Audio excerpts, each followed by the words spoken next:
Hi friends, welcome to Maha's kitchen. இன்றைக்கி நம்ம கிச்சனில் சுவையான நண்டு கிரேவி எப்படி பண்ணுறதுன்னு பார்க்க போகிறோம். உங்களுக்கு நண்டு கிரேவி பிடிக்கும்னா இந்த வீடியோவை லைக் பண்ணி சப்ஸ்கிரைப் பண்ண மறக்காதீங்க. நண்டு கிரேவிக்கு தேவையான தக்காளியை கட் பண்ணி வச்சுக்கிறோம். இன்றைக்கி நான் எடுத்துருக்கிறது 3 தக்காளி.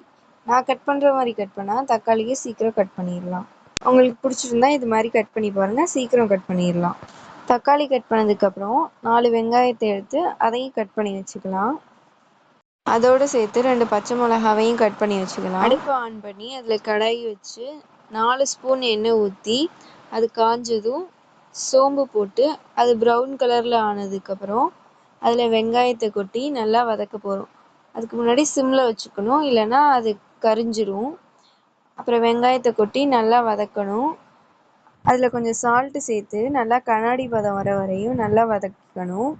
வெங்காயம் வதக்கினதுக்கப்புறம் தக்காளி அதில் சேர்த்து தக்காளியும் நல்லா வதக்கிக்கணும். தக்காளியும் வெங்காயமும் நல்லா வதங்கினதுக்கப்புறம் அதில் கொஞ்சம் இஞ்சி பூண்டு பேஸ்ட்டை ஆட் பண்ணி பச்சை வாசம் போகிற வரையும் நல்லா வதக்கிக்கணும். அது நல்லா வதங்கினதுக்கப்புறம்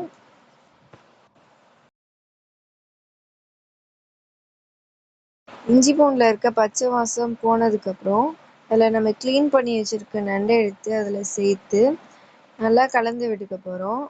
2 நிமிஷம் நல்லா அதை கலந்து விட்டதுக்கப்புறம் அதில் நம்ம மசாலாலாம் சேர்த்துக்க போகிறோம். நண்டை நல்லா கலந்து விட்டாச்சு.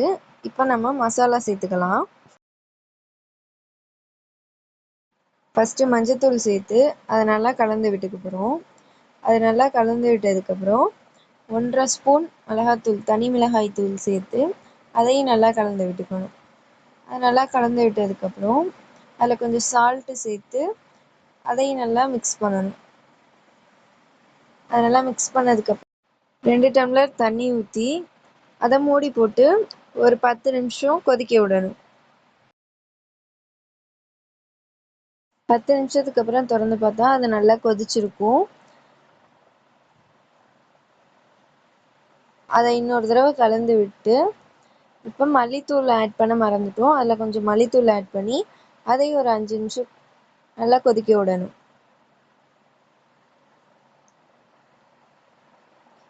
அது நல்லா கொதிச்சதுக்கப்புறம் அதில் தேங்காய் அரைச்சி ஊற்ற போகிறோம். அப்போ தான் நண்டு கிரேவி திக்காக இருக்கும்னு. ஃபஸ்ட்டு அதுக்கு தேவையான தேங்காவை திருவிக்கலாம். தேங்காய் திருவினதுக்கப்புறம் ஒரு மிக்சி ஜாரில் தேங்காய், 2 மிளகு சேர்த்து அதில் கொஞ்சம் சோம்பு சீரகம் சேர்த்து கொஞ்சம் தண்ணி ஊற்றி நல்லா அரைச்சிக்க போகிறோம். நம்மளுக்கு தேவைன்னா முந்திரி பருப்பும் ஆட் பண்ணிக்கலாம். ஆட் பண்ணி அரைச்சா இன்னும் டேஸ்ட்டாக இருக்கும். அதில் கொஞ்சம் தண்ணி ஊற்றி நல்லா அரைச்சதுக்கப்புறம் இப்போ நண்டு ஒரு தடவை நல்லா கலந்து விட்டுட்டு இப்போ நம்ம அரைச்ச தேங்காவை சேர்த்துக்கலாம். அதை நல்லா கலந்து விட்டதுக்கப்புறம் கொஞ்சம் தண்ணி ஆட் பண்ணிக்கலாம். தண்ணி ஆட் பண்ணி அதையும் சேர்த்து கலந்து விட்டதுக்கப்புறம் அதை மூடி போட்டு ஒரு 15 நிமிஷம் கொதிக்க விட்டுக்கலாம். அடிக்கடி அதை திறந்து நல்லா கிளறி விட்டுக்கலாம். ஒரு 2-3 தடவை அதை கிளறி விட்டால் தான் அது அடியில் கொஞ்சம் பிடிக்காது. யாருக்கெல்லாம் நண்டு கிரேவி பிடிக்கும்னு கமெண்ட் பண்ணுங்கள். அடுத்த தடவை நண்டு குழம்பு செய்யலாம். நல்லா கொதிக்குது. இப்போ மூடி போட்டு ஒரு 15 நிமிஷம் நல்லா கொதிக்க விட்டுக்கலாம். அதில் உள்ள தண்ணியெல்லாம் வற்றி இந்த கன்சிஸ்டன்சிக்கு வந்ததுக்கப்புறம் அடுப்பை ஆஃப் பண்ணிவிட்டு அதில் கொஞ்சம் கொத்தமல்லி தழை தூவி டேஸ்ட் பண்ண வேண்டியது தான். இன்றைக்கி நம்ம கிச்சனில் சுவையான நண்டு கிரேவி செஞ்சுருக்கோம்.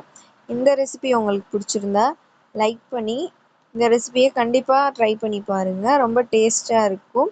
சாதத்துக்கு இந்த நண்டு கிரேவி செம்ம காம்பினேஷன். இந்த ரெசிபி பிடிச்சிருந்தா வீடியோவை லைக் பண்ணிவிட்டு மஹாஸ் கிச்சனை சப்ஸ்கிரைப் பண்ணி எல்லாருக்கும் ஷேர் பண்ணுங்கள். அடுத்த வீடியோவில் சந்திப்போம். பாய்.